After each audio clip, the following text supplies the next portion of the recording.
Krásny deň všetkým golfistkám, všetkým golfistom. Spolu s prezidentom SKG a Michalom Krnáčom vás vítame pri sledovaní ďalšieho newslettera Slovenskej golfovej asociácie. Odkedy sme sa videli naposledy, tak ubehlo dosť veľa času a za tento čas sa toho uskutočnilo dosť veľa pozitívneho a my sme veľmi radi, že vám o tom budeme môcť porozprávať. Asi takým najväčším highlightom bol v máji Národný deň golfu, ktorý sa uskutočnil po asi všetkých ihriskách po celom Slovensku. Ako to dopadlo?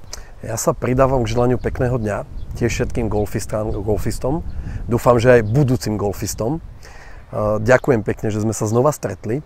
Národný deň golfu bola veľká akcia, ktorá sa udiala v máji. Ja by som sa chcel poďakovať všetkým klubom, ktoré sa pridali. Musím povedať, že sa nepridali všetky, tak dúfam, že v budúcnosti sa na tejto akcii zúčastnia všetky kluby. Podľa nás dopadla tá akcia výborne, ale zároveň si myslíme, že by sme ju mohli aj zlepšiť. Takže prichádzame s prosbou na všetky golfové kluby, aby nám dali spätnú väzbu a mohli sme tú akciu zlepšiť, mohli by sme v nej nájsť nové prvky a vzájomnej spolupráci a komunikácii dosiahnuť taký nový, lepší level.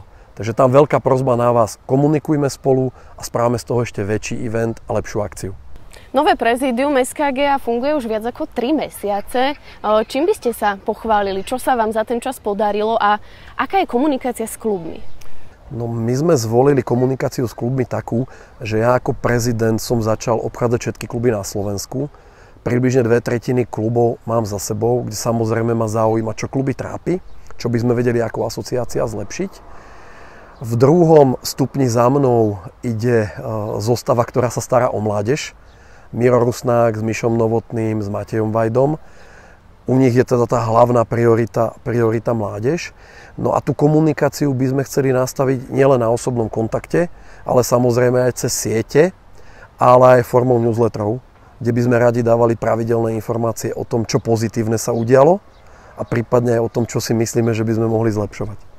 My sme sa rozhodli do newslettera SKG pridať taký akoby nový bod a to sú dobré správy SKG, pretože vo svete sa deje toho veľa zlého a golf je krásny, pozitívny šport a my chceme počuť to pozitívne. Tak čo sa teda podarilo?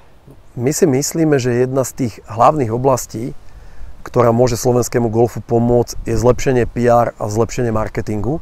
Preto túto oblasť sme si zvolili za naozaj jednu z tých najvýznamnejších.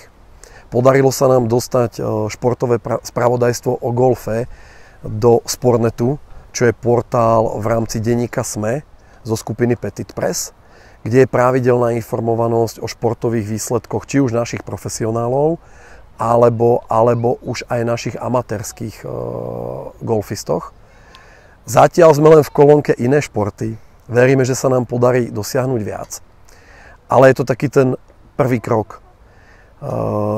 Chcel by som touto cestou pozdraviť aj novú šéfku Dámskej golfovej asociácie Pepu Rentkovú, kde sme sa dohodli, že budeme sa snažiť spoločne PR-kovať golf, pretože tá ženská časť golfového sveta hrá zatiaľ podľa nás menej, ako by mohla a to prostredie nám skrásňuje. Počas majstrovstiev sveta v hokeji, čo my berieme ako jednu asi z tých najvýznamnejších športových udalostí, sa nám podarilo dostať uputavku o Národnom dni golfu do ich priamych prenosov alebo počas ich priamych prenosov.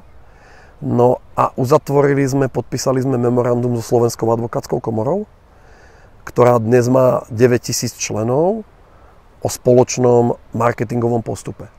Tak, aby nám pomohli spropagovať golf aj teda v tejto profesii. No tak ja musím za nás ženy golfistky povedať, že ďakujeme za tento krásny kompliment.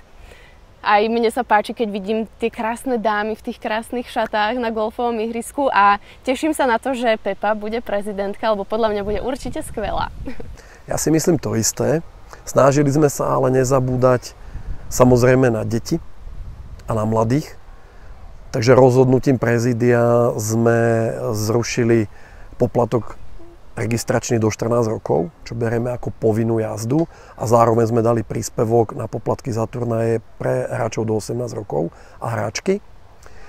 Sme tesne pred podpisom memoranda s asociáciou handicapovaných golfistov, ktorým sme jednak prispeli finančne, ale zároveň z niektorých klubov sme dostali voľné vstupy. Tým chcem týmto klubom poďakovať, že majú tento rozmer.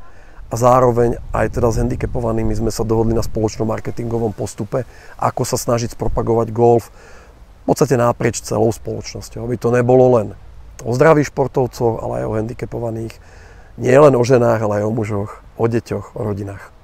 Bola teda reč aj o deťoch a mládeži a za posledné obdobie sme zaznamenali jeden z vrcholov sezóny a to boli majstrovstvá Slovenska juniorov v hre na rany, ktoré sa konali v Apex klube v Báči a videli sme tam veľmi veľa úžasných výkonov.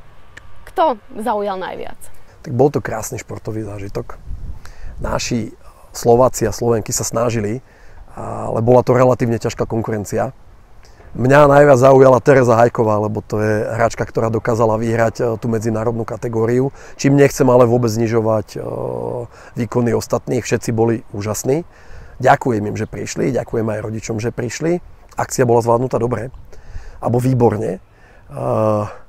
Keďže ten golf nie je len o tých športových úspechoch a športovej príprave, ale v našom prostredí a celosvetovom prostredí aj o peniazoch, tak nám sa podarilo získať sponzora pre medzinárodné majstrovstvá Slovenska juniorov a junioriek.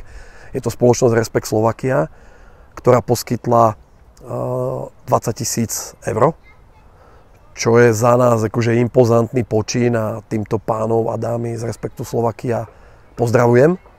Tie peniaze budú vynaložené nie len na tento šampionát, ale celkovo na rozvoj slovenského golfu. Okrem spoločnosti Respekt Slovakia by sme chceli poďakovať aj spoločnosti Stabil Žilina, Sadka Žilina a Sadka Trenčín, ktorí nám tiež pomohli finančne a poskytli finančné plnenia spolu za skoro 10 000 eur.